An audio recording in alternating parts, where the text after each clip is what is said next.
I've known Jeff for over 20 years. We worked together in the music business. I remember Jeff coming out, I think Pablo was maybe 2 years old, 3 years old, and he was on his shoulders. I remember that really close bond and how excited Pablo always was to kind of see and explore and see what was out there in the world.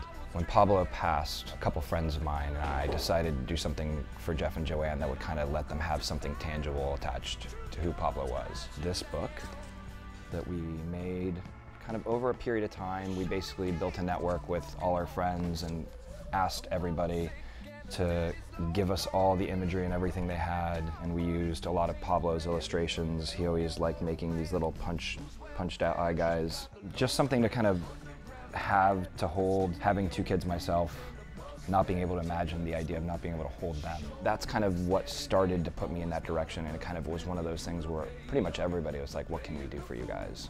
And I feel like at that time, nobody could really do anything. Jeff and Joanne started kind of figuring out how they could really bring all those aspects together, all those different people, whether they were artists or families or other kids that wanted to do something. And I think their main impetus behind the entire thing was, we want to prevent any other family having to go through what we went through.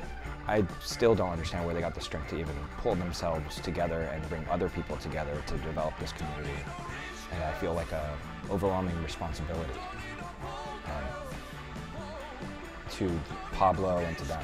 And hopefully the work that we're doing will help prevent other families from having to go through what they went through. You should go study with Pablo, because I don't want to see another family have to struggle with living life with a child with cancer the same way I had to see Jeff and Joanne.